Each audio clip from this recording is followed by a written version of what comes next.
স্বাগতম, নমস্কার, আসসালামু আলাইকুম। আজকের আমার এই এপিসোডের নাম হচ্ছে শকুনি। আপনাদের প্রথমেই জানাই যে this is exclusively for NK digital. দেখুন, আপনারা যত খুশি শেয়ার করতে পারেন যদি মনে করেন। যেমন আমাদের একটা বাস্তবিকই কৃতজ্ঞতা আপনাদেরকে জানাতে ইচ্ছা করে যে আপনারা এটা দেখছেন, প্রত্যেকে কমেন্ট করছেন, কারণ কমেন্ট না করলে না বোঝা যায় না। আমার ক্ষমতা নেই প্রবীর বিশ্বাসের মতো লাইভ অনুষ্ঠান করার, কারণ আমার স্প্যানটা ছোট, আপনারা বুঝতেই পাচ্ছেন।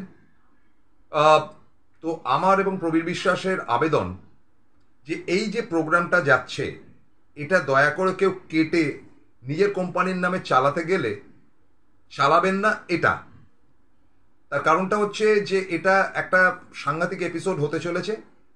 আমাদের ভিউয়ার্স ডাউন হয়ে যাবে এটা যদি অনেকগুলো শেয়ার হয়। এই শেয়ার না, মানে কেটে যদি অন্য কেউ অন্য কোম্পানির হয়ে চালাতে যান। এক পয়েন্ট নাম্বার, প্রবীরবাবু এই ব্যাপারে অতটা নিষ্ঠুর নন। তিনি বললেন যে আমার কাছে পারমিশন নিয়ে নিলে আমি নিশ্চয়ই অ্যালাউ করব। But the matter of fact is this, যে আপনারা নিতেই পারেন, কিন্তু প্রবীরবাবুর সঙ্গে কথা বলে নেবেন, because he is the owner of NK digital and editor also. I am a part of that. আমাদের কোনো রোজগারপাতি নেই, কিচ্ছু নেই। মনের ইচ্ছাতে, সাংবাদিকতার নেশাতে সত্যিটা বলবার চেষ্টা করি। এবং আজকে যে ভয়ঙ্কর কথাগুলো বলবো, সেটা পারলে আপনারা এই এপিসোডটা অনেকগুলো শেয়ার করবেন, যাতে হাজার হাজার মানুষের কাছে পৌঁছাতে পারে। এমন কিছু তথ্য নিয়ে আমি বসছি, একদম গোড়াতেই বলে দিচ্ছি। এবং এটা আমি একটু আগেই প্রবীরবাবুকে জানাচ্ছিলাম, প্রবীর বিশ্বাসকে। তিনি বললেন বলছেন কি, তার মানে বুঝতে, মানে ভাবুন যে বলছেন কি, বলছেন মানে হচ্ছে কি সাংঘাতিক ব্যাপার। আরেকটি কথা বলি, যে কলকাতা পুলিশ বিভিন্ন টিভি চ্যানেলে যাচ্ছেন এবং ওই দিন আরজি করে যে গন্ডগোলগুলো হয়েছে তার ফুটেজ তাদের কাছে থাকলে সেই ফুটেজগুলো নিচ্ছেন, কারণ সেগুলো সিবিআই এর কাছে জমা দিতে হবে, সিট যারা গঠন করেছে। সুতরাং পুলিশ কিন্তু বসে নেই। সিবিআই যদি আপনারা মনে করেন বসে আছেন, তারা কাজ করছেন না, তাহলে আমি মনে করি যে এই মুহূর্তে এটার উপর এতটাই প্রেশার রয়েছে, বিশেষ করে মাননীয় সুপ্রিম কোর্টের প্রধান বিচারপতির আদেশ যখন এসছে, তখন তারা দ্রুতালয়ে এটা পর্যবেক্ষণ করবেন। কিন্তু কার্যক্ষেত্রে যেটা দেখা যাচ্ছে, সিবিআই দেরি করছে বা বলছে না ইত্যাদি ইত্যাদি কথা। সিবিআই কিন্তু কলকাতা পুলিশ নয় যে তারা প্রেস মিট করে আপনাকে প্রত্যেক দিনের কত দূর এগোলো, কি এগোলো না এগোলো ইত্যাদি জানাবেন। এবং যারা এই আন্দোলন করছেন, তারা এটা একটা এক্সট্রিম পর্যায়ে নিয়ে যাওয়ার চেষ্টা করছেন, এবং কেন নিয়ে যাওয়ার চেষ্টা করছেন সেটা পরে বলছি। কিন্তু বাস্তবটা হচ্ছে সিবিআই কিন্তু ওরকম আপনারা গিয়ে ওখানে বসে ঘন্টার পর ঘন্টা বসে থাকলে একটা উত্তরও দেবেন না, কারণ তাদের প্রসেসটাই নষ্ট হয়ে যাবে। তারা এটাকে পাবলিক করতে দিচ্ছেন না।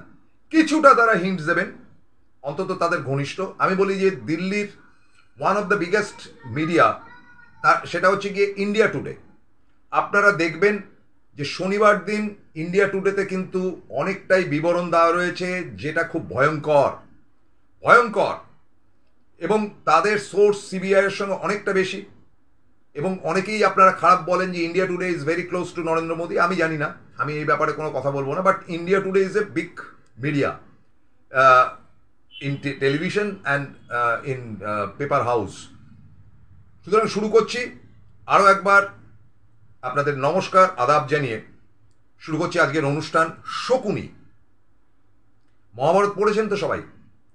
যদি পড়ে থাকেন তাহলে জানবেন মহাভারতের এত কেলেঙ্কারি, দ্রৌপদীর বস্ত্রহনন থেকে শুরু করে এদেরকে 12 বছরের জন্য নির্বাসন, শেষ পর্যন্ত যুদ্ধ, এটা কিন্তু দুর্যোধনের ব্রেন চাইল্ড নয়। দুর্যোধন চাইছিল যে এরকম একটা কিছু হোক, কিন্তু এটা পেছন থেকে ক্রমাগত বুদ্ধি জুগিয়ে গেছে যিনি, বা মহাভারতে যেটা রয়েছে, কাল্পনিক ঘটনা হতে পারে বা পৌরাণিক হতে পারে, যেভাবেই নিন না কেন, আমরা ধরে নিচ্ছি মহাভারত একটা বিরাট এপিক, এবং সারা পৃথিবীর লোক সেটাকে নিয়ে নাড়াচাড়া করেছে, থিসিস লেখা রয়েছে হাজার হাজার। তো এই কুরুক্ষেত্রের যুদ্ধটি হয়েছিল একটি মাত্র লোকের উস্কানিতে, তার নাম হচ্ছে শকুনি। আমরা অনেকগুলো শকুনির নাম বলতে পারতাম, কিন্তু বলছি না। তার কারণ যে তথ্যগুলো এসছে সেটা সোর্স কি কি বৃত্তান্ত আপনাদের বলবো না, একটা ইন্ডিয়া টুডেতে বলে দিয়েছি। খানিকটা আপনাদের ধরবো, আমি সঠিকও হতে পারি, বেঠিকও হতে পারি, কিন্তু যতটুকু জানা গেছে ততটুকুই আপনাদের সামনে বলছি। সেদিনকে সেই ডাক্তার বন্টির হত্যা এবং রেপ যে ঘটনাটি ঘটেছিল, যেটার আজকেও আমি নিন্দা করছি চূড়ান্তভাবে, এবং অবিলম্বে দোষীর সাজা হোক, এবং তার সঙ্গে আর কারা কারা জড়িত এই প্রশ্ন যদি উঠে থাকে এবং তাদেরকে যদি ধরা যায়, তাদেরও যেন কড়া থেকে কড়াতম শাস্তি হয়।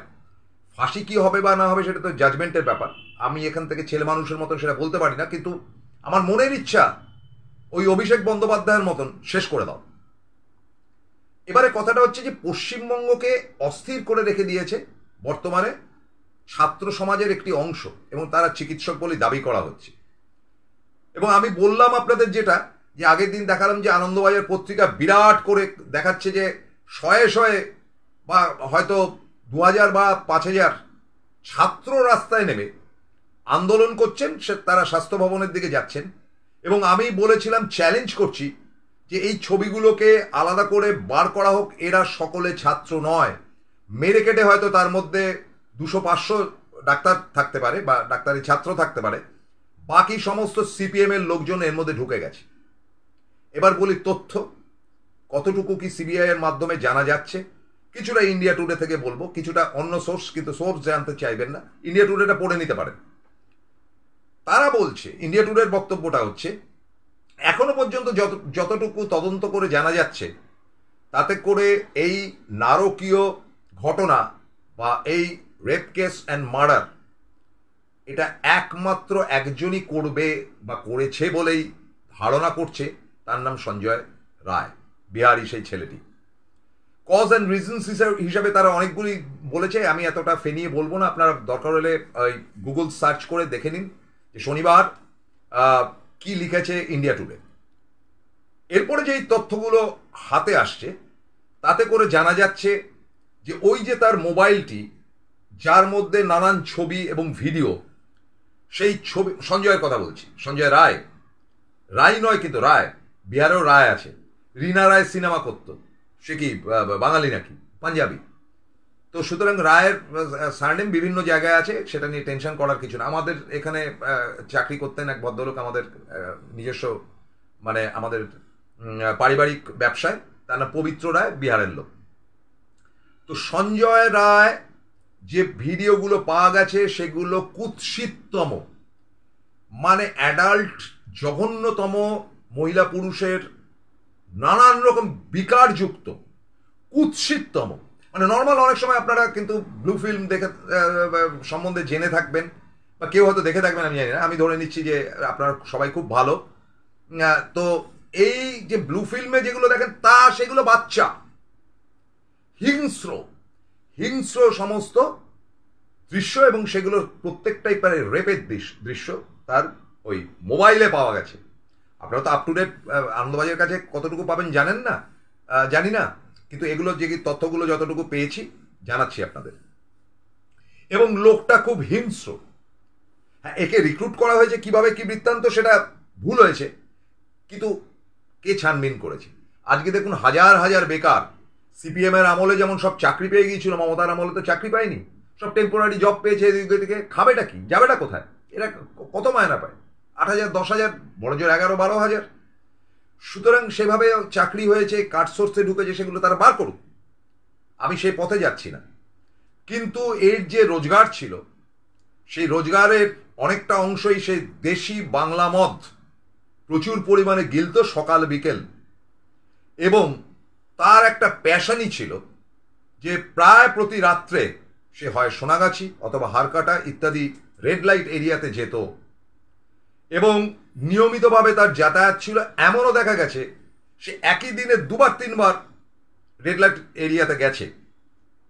শুধু তাই নয়, সেদিনকার যতটুকু তথ্য জানা যাচ্ছে, সে একেবারে গলা অবধি ড্রিঙ্ক করে এরকম একটি রেড লাইট এরিয়াতে নাকি কথাটা বলবো, কারণ আমার কাছে তো কনফার্মেশন কিছু নেই, যতটুকু জানা গেছে তাই নিয়ে বলছি। সে গিয়েছিল, এবং পতিতাপল্লীর মেয়েরা তার মুখের উপর দরজা বন্ধ করে দিয়েছিল, বললো যে এরকম হিংস্র নারকীয়, মানে শরীরে মাংস খুবলে নেয়, এরকম ধরনের লোক দরকার নেই বাবা। দেখুন কে কি কাজ করেন, তারা দেহ পসারিণী বলুন বা তারা সেক্স ওয়ার্কার বলুন, যাই বলুন, তারা তাদের পেটের দায় করছে। তাদের শরীরটা হচ্ছে গিয়ে দোকান। সেই দোকানটা কিছুক্ষণের জন্য কাউকে ভাড়া দেন, তার বিনিময়ে তারা কিছু পান এবং সেই পয়সায় তারা বেঁচে থাকেন। তাদের অপরাধ নেই। যুগ যুগ ধরে এটা চলে আসছে এবং মহাভারতের আমলেও আমরা দেখেছি এরকম ধরনের মেয়েদের কথা। যাই হোক, এবার ঘটনা হচ্ছে যে তারা দরজা বন্ধ করে দেয় এবং কেউ তাকে ঢুকতে দেয় না, এবং সেখানে যারা দায়িত্বে থাকে তারা বলে যে যা যা যা এখান থেকে ভাগ, গোছের কথাবার্তা। তখন সে সেখান থেকে উগ্র মেজাজে বেরিয়ে আসে, হিংস্র হয়ে যায়। এবং এর সম্বন্ধে তথ্য যেটা চিকিৎসা শাস্ত্রের একটা অংশ থেকে যেটা জানা যাচ্ছে যে এই ধরনের ম্যানিয়া যেটা থাকে, সেই ম্যানিয়াক রুগীরা অসুরের মতন শক্তি তাদের শরীরে থাকে। তারা যে কি করতে পারে কি না করতে পারে ৩-৪ জনের জোর তাদের মধ্যে থাকে। সেই অবস্থাতে সে নাকি হাসপাতালে প্রবেশ করে এবং এই নারকীয় অত্যাচার করে, এবং সে এতটাই হিংস্র যে এগুলোতে সে আনন্দ পায়। প্রথমে ভোগ করেছে না প্রথমে খুন করেছে জানি না, সেটা সিবিআই বের করুক। সিবিআই কনফিউজড হয়ে যাচ্ছে যে ঘটনাটা কি। তাদের কাছে এখনো পর্যন্ত অ্যাজ অন ডেট যতটুকু যা তথ্য জানা যাচ্ছে যে তারা শুধুমাত্র একটি লোককেই পাচ্ছে, দ্বিতীয় কোনো লোকটি পাচ্ছে না। যদিও পলিগ্রাফির জন্য সন্দীপ ঘোষ, ডক্টর সন্দীপ ঘোষ এবং 4 জন ছাত্রকে ডাকা হয়েছে বলে শুনতে পাচ্ছি। ছাত্রদের কেন ডাকা হয়েছে আমি জানি না, মানে স্টুডেন্ট কি পলিগ্রাফি টেস্ট কতটুকু কি বার করতে, আর আমরা কিন্তু খবর বার করতে পারিনি কেন তাদেরকে ডাকা হচ্ছে। কিন্তু এখনো পর্যন্ত মানে শনিবার সকাল অবধি, খবরের কাগজটা বেরোনো অবধি বা সোর্সগুলো অবধি যতটুকু জানা গেছে যে এই লোকটি good enough to kill a lady. এত তার মধ্যে ভয়ঙ্কর নির্মম, মানে সে ভোগ করছে, মানে সমস্ত শরীর রক্তাক্ত করে ভোগ করতে সে আনন্দ পায়। এরকম ধরনের অনেকগুলো সিনেমা হয়েওছে, আপনারা দেখে থাকবেন। মহেশ ভাটেরই একটা ছবি আমি দেখেছিলাম। এটা হিংস্রতা, এটা স্বাভাবিকতা নয়। যাই হোক, সেটা আমার জানার দরকার নেই। এই অবধি এটা তথ্য পাওয়া গেছে। এবার কথাটা হচ্ছে যে what is the function of CBI further. আমার জানা নেই। সিবিআই এর বাড়ি ঘরের সামনে গিয়ে আন্দোলন করা উচিত, কারণ পুলিশ পুরো সরে গেছে, পুলিশের কোনো দায়িত্ব নেই, কন্ট্রোল নিয়েছে। এবং মাননীয় বিচারপতি মানে চিফ জাস্টিস যেটা আদেশ দিয়েছেন চন্দ্রচূড় সাহেব, তাকে নমস্কার জানাই, যে কাজে নামো। কাজে নামার কোনো লক্ষণ কিন্তু আরজি করে ছেলেদের মধ্যে পাওয়া যাচ্ছে না, ছেলে মেয়েদের মধ্যে। ফলে দেখা যাচ্ছে আজকে কিন্তু দেখতে পাচ্ছি যে শনিবারের সকালবেলার আনন্দবাজার পত্রিকা যারা ফাটিয়ে লিখছিল, তারা লেখাটাকে ছোট করে ফেলছে ধীরে ধীরে ধীরে ধীরে ধীরে ধীরে আরো ছোট হবে। তার কারণটা আপনাদের বলে দিই, যে মিডিয়া হাউস যারা এটা নিয়ে হইচই করছে, বিভিন্ন ব্যবসায়িক মহল যাদের এই সময়টা বিক্রি বাট্টা চরমে যায়, অর্থাৎ কিনা পুজোর আগে তাদের একটা বিরাট বিক্রি হয়, তাদের এই বিক্রি বাট্টাতে বিরাট ধাক্কা খাচ্ছে এবং বাজার পুরো শুয়ে রয়েছে। সে বড় বাজার বলুন, ধর্মতলা বলুন, শিলিগুড়ি বলুন, প্রত্যেকটা জায়গায় কিন্তু শুয়ে রয়েছে, বিশেষ করে কলকাতা শহরে। এবং এই শুয়ে থাকার ফলে ব্যবসায়ীরা বেদম মার খাচ্ছে, বিশেষ করে শাড়ির ব্যবসায়ী ইত্যাদি ইত্যাদিরা। কাজে এদের বিজ্ঞাপনগুলোই কিন্তু বিভিন্ন খবরের কাগজ এবং মিডিয়া হাউসের মধ্যে চলে। সুতরাং ডিসাইড করা হয়েছে যেটা, যে এরা দেখছে যে এটা এইভাবে চলতে পারে না, মিডিয়া হাউসকেও তো করে কমবে খেতে হবে। তারা সারা বছরে যা রোজগার করে এক একটা মিডিয়া হাউস, তার 30% টু 32% তার এই পুজোর আগের থেকে পুজোর ষষ্ঠী পষ্ঠী অবধি তারা রোজগার করে। তারপরে রেস্টুরেন্টেরও তো বিজ্ঞাপন আছে। এই যে বিপুল অর্থ এই সময়টা বিভিন্ন ব্যবসায়ীরা ছাড়েন, এটা কিন্তু পার্টিকুলারলি সেপ্টেম্বর থেকে প্রচুর বিজ্ঞাপন আপনারা দেখতে পাবেন পত্রপত্রিকা এবং টিভি পর্দায় খুললে দেখতে পাবেন, বিশেষ করে শাড়ি বা গার্মেন্টসের দোকান। এরা মার খাচ্ছে। ফলে ব্যবসায়িক সাথে দেখুন ব্যবসা করতে নেমেছে, তারা ধম্ম করতে নামেনি যে প্রসূনগুপ্ত বা প্রবীর বিশ্বাসের মতন পকেটে পয়সা আসুক বা না আসুক আমরা আমাদের কথা বলে যাব, ধান্দাবাজিতে তারা নেই। তাদের এক একজনের স্যালারি শুনলে শুয়ে পড়বেন।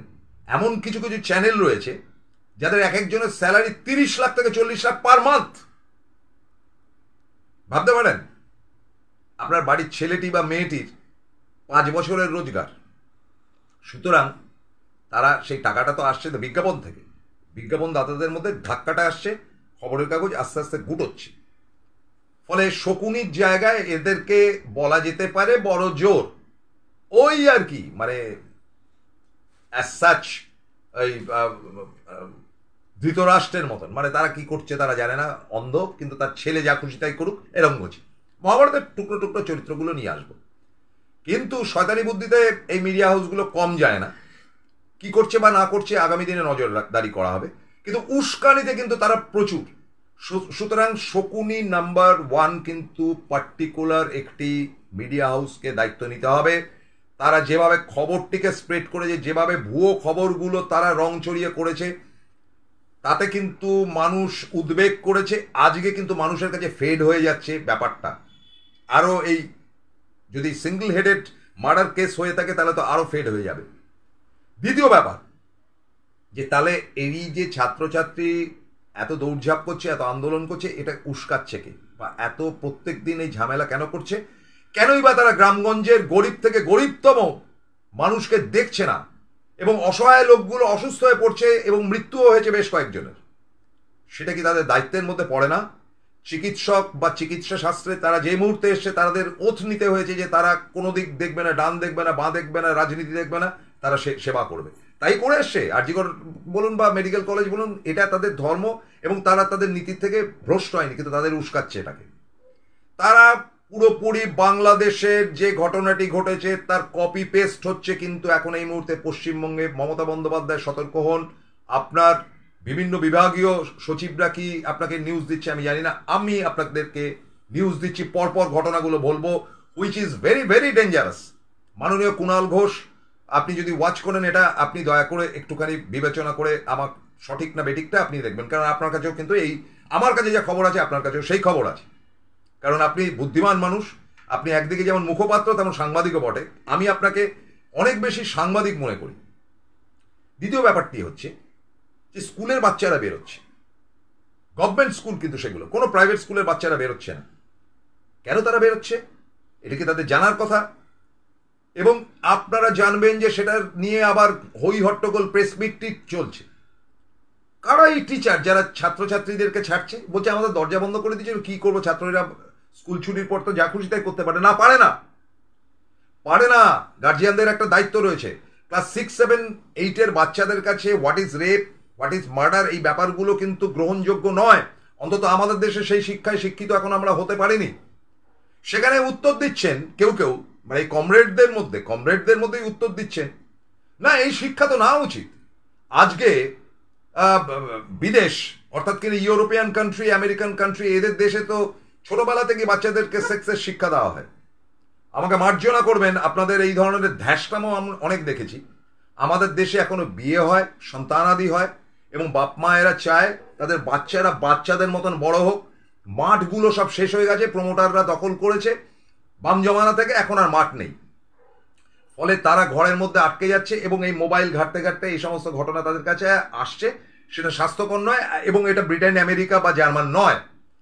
এবং তাদের দেশে কি হয়, এই রোনাল্ডো জীবনে কোনোদিন বিয়ে করেনি, শুধু একটার পর একটা মেয়ের সঙ্গে দিন কাটিয়েছে এবং তাদের বাচ্চা কাচ্চা হয়েছে, সেগুলো সব দায়িত্ব রোনাল্ডো নিয়েছে। আপনি কি চান ভারতবর্ষে, আপনারা যারা কমরেডরা চান যে আমাদের ভারতবর্ষে এই রীতি চালু হোক, বিয়ে ফিয়ের দরকার নেই, ফুর্তি করো? আপনাদের মধ্যে সেই কালচার আছে? থাকতেই পারে, আপনারা তো আধুনিক। ফলে এগুলো বাজে কথাবার্তা চলছে, এটাকে বন্ধ করা হোক। এবং এই ব্যাপারে আমি বলবো শিক্ষা দপ্তরে করা। আর এই শিক্ষক কারা? মাননীয় মমতা বন্দ্যোপাধ্যায় মুখ্যমন্ত্রী মহাশয়কে বলছি, আপনারা বলে কটা শিক্ষক রিক্রুট করতে পেরেছেন? কিছুই পারেননি। এই সব শিক্ষকরা হচ্ছে এবিটিএ, ওই টাইমের সমস্ত শিক্ষক অ্যাসোসিয়েশন, আমি জানি না কি অ্যাসোসিয়েশন। এসব স্কুলে মমতা ক্ষমতায় আসার আগে অবধি যত শিক্ষক ছিল সব সিপিএম বা বামপন্থী, তাদের সোর্সে ঢুকেছে। এই 1 to 2% হয়তো অন্য দিক থেকে ঢুকেছে, সব বামপন্থী। এরাই তো গিয়ে আপনার বিভিন্ন ভোটের সময় ভোটের কাজে যায়, এবং ভোটে এদের ভোটগুলোতে সবসময় মমতা বন্দ্যোপাধ্যায় হারেন। এবার মজার ব্যাপারটা হয়েছে যে এদের একটা দায়িত্ব থাকছে, এই টিচাররা সব বামপন্থীয় টিচার, মোস্ট অফ দেম। এই উস্কানির মধ্যে তারা আছেন কিনা খোঁজ নিয়ে দেখুন, আমি কিছু বলছি না, কিন্তু এরা আপনার বন্ধু না, এটুকু আমি গ্যারেন্টি দিয়ে বলতে পারি। গেল পার্ট 2। এবারে ঘটনাটা হচ্ছে যে বাংলাদেশে কি ঘটনাটা ঘটেছিল, যে হাসিনার রাজত্বে হাসিনা ত্রুটিপূর্ণ ছিল, ফ্যাসিস্টের মতন তার ভূমিকা ছিল, কিন্তু হাসিনা অদ্ভুত উন্নতিও করেছিল। কিন্তু ওই ভোট আসলে বা শাসনযন্ত্র চালাবার জন্য তিনি যা খুশি তাই করেছেন। যেটা অ্যাপ্রিসিয়েবল এবং ফ্রম নরেন্দ্র মোদী, কারণ নরেন্দ্র মোদীর একেবারে স্নেহ ছায়াতে তিনি ছিলেন। আজকে তাকে মোটামুটি বাংলাদেশ থেকে বিদায় করা হয়েছে। এবং যে ছাত্রছাত্রীরা যে মিছিল করেছে, সেই মিছিলটাকে একটু আপনাদের সামনে তুলে ধরি।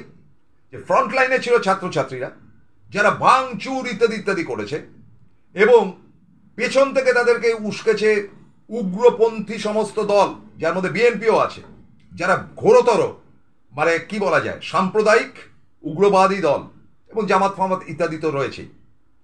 আজকের বাংলাদেশের খবর জানেন? প্রবীর বিশ্বাসের কাছে কপিটা রয়েছে, উনি ভবিষ্যতে দেখাবেন। ভেরি রিসেন্ট আমি একটা কপি পেয়েছি বাংলাদেশের। এবার তারা ডক্টর ইউনূস মোটামুটি প্রধান ভূমিকায় যাওয়ার পর তারা ক্ষিপ্ত।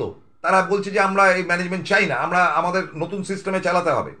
যারা যারা আওয়ামী লীগ করেছে তাদের প্রত্যেককে গ্রেপ্তার করে ঝুলিয়ে দাও, এইগুলো দাবি করছে ছাত্রছাত্রীরা নয়, কিন্তু তাদের পেছনে যারা রয়েছে তারা বিএনপি ফিএনপির লোকেরা। এবং আলটিমেটলি এটাতে পাজল সিচুয়েশন তৈরি হওয়ার পর ছাত্রছাত্রী বা তাদের ঘনিষ্ঠরা বুঝতে পেরেছে যে ব্যাপারটা আমাদের হাতের বাইরে চলে যাচ্ছে। অন দ্যাট কেস বাংলাদেশের এরা কিন্তু একেবারে ফের মিছিল করেছে, এবং সেই ছবি আগামী দিনে প্রবীর বিশ্বাস আপনাদের দেখাবেন। এবং তারা মানে ডক্টর মোহাম্মদ ইউনূসের বাড়ির সামনে গিয়ে তারা অবস্থান ধর্মঘট করে বসে আছেন যে আমরা কিছু পাচ্ছি না। পেঁয়াজের দাম আজকে 340 টাকা বাংলাদেশি মুদ্রায়, আলুর দাম প্রায় 150 টাকা। তারা খেতে পাচ্ছেন না, জিনিসপত্রের দাম ঊর্ধ্বমুখী। ফলে তাদের আন্দোলনের জায়গা থেকে এবার তারা রিভার্স আন্দোলন শুরু করছে। ছাত্রছাত্রীরা কিন্তু ঘুরে যাচ্ছে, তারা বলছে আমরা ভুল করেছি কিনা জানি না, তবে এই পদ্ধতিটা অত্যন্ত ভুল হয়েছে, সেটাকে কপি পেস্ট করা হয়েছে। অর্থাৎ সামনে ছাত্রছাত্রী, তারা কি বোকা? ডাক্তারিতে যারা চান্স পায় তারা দেশের সর্বশ্রেষ্ঠ ছাত্রছাত্রী, তাদের পেছনে মদত দিচ্ছে সিপিএম, অ্যাবসলিউটলি। এবং তাদেরকে এই কাজের স্টাইলটা হচ্ছে তাদের চিরকাল। বিশ্বের কমিউনিস্টরা এই কারবারই করে এসছে।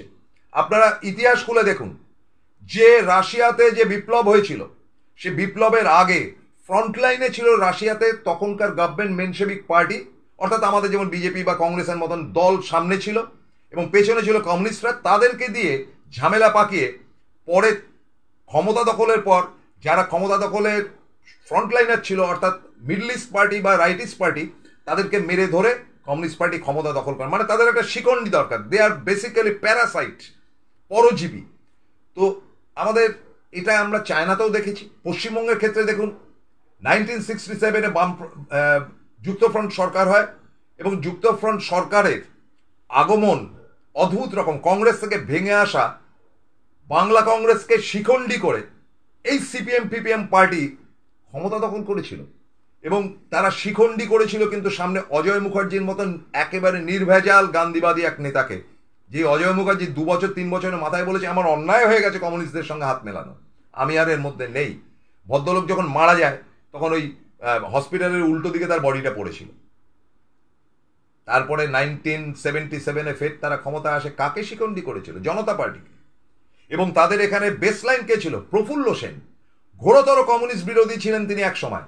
সে প্রফুল্ল সেনকে সামনে শিখণ্ডী করে তারা লোকসভা ভোটে জিতে এসে প্রফুল্ল সেনকে দুমড়ে মুচড়ে ফেলে দিয়ে তার সম্বন্ধে এই কমিউনিস্টরাই বলেছিল যে এই লোকটার প্রচুর টাকা, এই তো বিরাট বিল্ডিংয়ে বিরাট ব্যবসার মালিক টালিক ইত্যাদি ইত্যাদি। সেই প্রফুল্ল সেনকে ধরে প্যারাসাইটের মতন সিপিএম কিন্তু 1977-এ ক্ষমতায় এসেছিল। এইবারে এই মুহূর্তে 2011-র পর থেকে তারা শূন্যতে পরিণত হয়েছে আজকে 2024-এ। কোথায় গেল সেই ভোটগুলো? কোথায় গেল তাদের সংখ্যা? তাদের 26% ভোট চলে গেছে বিজেপির পকেটে। এবার তারা টার্গেট করেছে যে এই ডাক্তারি আন্দোলন যেন কোনো রকমভাবে বন্ধ না হয়। বন্ধ করলে, কারণ এদের লোকজন তার মধ্যে ভিড়িয়ে দিয়েছে, তারা গিয়ে রোজ তাদেরকে উস্কাচ্ছে নানানভাবে। আমি ডাক্তারি ছাত্রছাত্রীদেরকে কিন্তু দোষ দিচ্ছি না, হয়তো তাদের মধ্যেও সিপিএম এর ছেলে মাইন্ডেড ছেলেপুলে থাকতে পারে, বা কেউ একজন লিডিং নিচ্ছে। তাদেরকে বলেছে তোমরা ছাড়বে না, মমতা বন্দ্যোপাধ্যায়কে খতম করতে হবে, একে সরিয়ে দিতে হবে, এটাই হচ্ছে আমাদের টার্গেট। নইলে দেখুন আজকে তারা বলেছে পুলিশের উপর ভরসা নেই, ভাই সিবিআই এর হাতে গেছে। তারা বলেছে এই অধ্যক্ষের উপর ভরসা নেই, তাকে সরিয়ে দেওয়া হয়েছে। বিভিন্ন হসপিটাল থেকে অধ্যক্ষ পরিবর্তন তাদের আবদার মতো, তবু তারা থামছেন না। তার দুটি কারণ। তার কারণটা হচ্ছে এই কারবারের শকুনি হচ্ছে কি সিপিএম এর পান্ডারা, তারা এর মধ্যে মিক্স অ্যান্ড ম্যাচ হয়ে গেছে এবং রোজ উস্কাচ্ছে যে আজকে এখানে করো, কালকে ওটা বন্ধ করো, পরশুদিন সেটা করো। কারণ তাদের কিন্তু শক্তি বৃদ্ধি হয়েছে। বিজেপি জানে না যে বিজেপির ভেতরে যে 26% লোক ঘাপটি মেরে বসে বিজেপির সংখ্যা, আসন সংখ্যা বাড়িয়েছিল এবং ভোটটা বাড়িয়েছিল, সেই 26%কে ক্যাপিটাল করতে তারা নিয়ে এসছে। তোরা বিজেপিকে যখন করেছিস এবার ফেরত আয়। এবং এই যে 26% এবং বিজেপির ভোট এবং সিপিএম এর ভোট এবং প্রদেশ কংগ্রেসের একটা বড় অংশের ভোট, এই টোটাল ভোটটা তো মমতার ভোটের থেকে বেশি না বাবা। মমতা বন্দ্যোপাধ্যায় ধরুন 48% ভোট, 52% তো উল্টো দিকে রয়েছে। এবার এরা প্যাক্ট হচ্ছে। কিভাবে প্যাক্ট হচ্ছে? বিজেপির ফ্ল্যাগের তলায় সিপিএম যাবে না, বিজেপির লোক যদি থাকে সিপিএম যাবে না, সিপিএম এর লোক যদি যায় বিজেপি যাবে না। তাহলে মিলমিশটা কি করে হচ্ছে? সেই চিকিৎসকদের মধ্যে থেকে কেউ কেউ নাকি বলছে আপনারা ফ্ল্যাগগুলো ফেলে একটা ছাদের তলায় আসুন। চালাকিটা দেখুন, বলছে ফ্ল্যাগগুলো ফেলে সবাই একটা সংগঠনের তলায় আসুন। এতগুলো সংগঠন হলে হবে না, এটাও সিপিএম এর বুদ্ধি। বিজেপি শুনে রাখুন, আপনাদের মতন গোবর পোড়া মাথা তো আমার নয়, শুনে রাখুন। তারা বলছেন যে একটা জায়গায় আসুন, ফ্ল্যাগ ট্যাগ ফেলে দিয়ে একটা সংগঠনের তলায় আসুন। এবার আপনাদের দল থেকে লোক ভাঙিয়ে নামার পালা। বিজেপি অতি বুদ্ধিমান তো, 27 তারিখে লাফালাফি করবেন। আপনাদের নেতার নাম শুভেন্দু অধিকারী, বিরাট বুদ্ধিমান, বিরাট বিরাট সিট বের করতে পারবেন। এই জিনিসটা ধরতে পারবে একটি লোক। আমি বলছি তো, বিজেপির মধ্যে একটি লোক এই জিনিসটা ধরতে পারবে, একটি লোক না দুটি লোক ধরতে পারবে, যারা সিপিএম এর চরিত্রটা জানে। তাদের হেল্প নিন বিজেপিকে বলছি যে আপনাদের দল ভাঙানোর পালা। আপনারা তো খুব লাফালাফি করছেন, আপনাদের অবস্থা যে দুঃশাসনের মতন এই মহাভারতে, যে এরকে কাপড় চাপড় খুলে পালাও, ওই করে যে দ্রৌপদীর যা হয়েছে আর কি, মানে ন্যাকেট করে দাও এদের, ওই অবধি আপনাদের দৌড়, আপনাদের দৌড় ওই অবধি। কিন্তু আসল শকুনি কিন্তু পেছন থেকে খেলিয়ে যাচ্ছে, সামনে শিখণ্ডি দাঁড় করিয়ে এদেরকে, এবং আপনার ভেতর থেকে দলবলকে ডেকে এনে ফ্ল্যাগগুলোকে ফেলে তারা আন্দোলন করার চেষ্টা করছে যে সমস্ত বিজেপির লোকগুলোকে, সিপিএম এর লোকগুলোকে, ইত্যাদি ইত্যাদি লোকেরা পেছনে থাকবে, সামনে কেউ না। আর ডাক্তারদেরকে শিকন্ডি করে ওই বাংলাদেশের মতন আন্দোলন করতে হবে। এটা হচ্ছে কি ফাইনাল স্টেজে। অ্যাজ অন ডেট আপনাদের বলছি, এই ধরনের মিটিং হয়ে গেছে গত শুক্রবার দিন। মমতা বন্দ্যোপাধ্যায় খবর নিয়ে দেখতে পারেন, কোথায় হয়েছে কি বৃত্তান্ত জানি না। দুটি লোক বিজেপির কিন্তু এই খবরটি বার করতে পারে যারা এদেরকে তাবড়ছেন। একটি দিলীপ ঘোষ, অন্যটি হচ্ছে রাহুল সিনহা। এছাড়া কারুর কম্য না, শুভেন্দুর ক্ষমতা নেই এই খবর বার করার। এবং ওই সেই রাশিয়ার বিপ্লবের মতন, ওই সেই চায়নার বিপ্লবের মতন বিজেপিকে সামনে শিকন্ডি রেখে তারা এই কারবারটা করবে। বদনামটা হবে বিজেপির, এবং বিজেপি সামনে রাখবে ওই ছাত্র বন্ধুদের, বদনামটা হবে ছাত্র বন্ধুদের। কিছু নেই, কিন্তু পেছনে আসল খেলাটা খেলছে শকুনি। মহাভারতের যে সর্বনাশ করে ছেড়ে দিয়েছে, এটা বলে রাখলাম। এটা মাননীয় মুখ্যমন্ত্রী মমতা বন্দ্যোপাধ্যায় শুনে নিন, এটা আপনারা দর্শক বন্ধু শুনে নিন। কারোর কোনো কমেন্ট থাকলে আমাকে করবেন। এবং পরিশেষে একটি কথা বলি, যেটা মোস্ট আর্জেন্ট ওয়ার্ড। এখানে কিন্তু একজন কৃষ্ণ আছেন যার বুদ্ধি ধুরন্ধর, তাকে ব্যবহার করুন।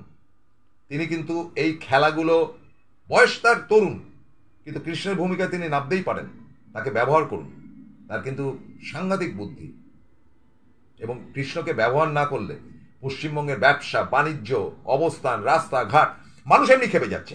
গ্রামের লোকেরা শুনলাম যেটা, যে এবার গ্রামের থেকে কেউ তো বসে রাখবে না, তৃণমূল তো আঙুল চুষবে না যে বিজেপি সিপিএম খেলছে আমরা আঙুল চুষবো, এটা তো হয় না। এবার গ্রামগুলোকে বলা হচ্ছে যে যা তোরা হাসপাতালে যা, এবার তারা ঘেরাও করে রেখে দেবে ডাক্তারদের, আমাদের চিকিৎসা করবে। খেলার তো কাউন্টার খেলা আছে রে বাবা। ভাবছেন কি করে যে চুপচাপ বসে থাকবে? কিন্তু এখানে দরকার কৃষ্ণ, বুদ্ধি, টেরিফিক বুদ্ধি দরকার। মমতা বন্দ্যোপাধ্যায় তো আদর্শ পুরুষ, আদর্শ মহিলা এবং আদর্শ একটি চরিত্র। তিনি তো একটি স্টোরি লাইনের অরিজিনাল ক্যারেক্টার। আমি মমতা বন্দ্যোপাধ্যায়কে ডাকছি না, কৃষ্ণকে মাঠে নামান। কৃষ্ণের বুদ্ধি ছাড়া এখান থেকে বেরিয়ে আসাটা সম্ভব। এটাও শেষ হয়ে যাবে, কারণ দুর্গাপুজোর আবহাওয়া এবং বাতাবরণ যত আসবে, আস্তে আস্তে ব্যবসায়ীরা চাপ দেবে, পত্রপত্রিকা মিডিয়া ঢুকে যাবে ভেতরে, অটোমেটিক্যালি ছাত্রছাত্রীদের হইচইটা বন্ধ হবে। কারণ ছাত্রছাত্রী, তোমাদেরকে বলছি, তোমরা ঠিক করছো না। তোমাদেরকে পুরোপুরি সমর্থন করেছিলাম, কারণ আমার স্ত্রীকে তোমরা বাঁচিয়েছিলে। আমি চিরকৃতজ্ঞ, কালকেও কৃতজ্ঞ থাকবো। তোমরা যদি আমরণ এই আন্দোলন করো, তাহলেও তোমাদের সঙ্গে থাকবো, কারণ আমার সব থেকে প্রিয় মানুষটাকে তোমরা বাঁচিয়েছিলে। কিন্তু তোমরা যেটা করছো গরিব গুরব মানুষের জন্য, সেটা সঠিক করছো না। তোমরা তোমার নীতির থেকে নীতিভ্রষ্ট হচ্ছ।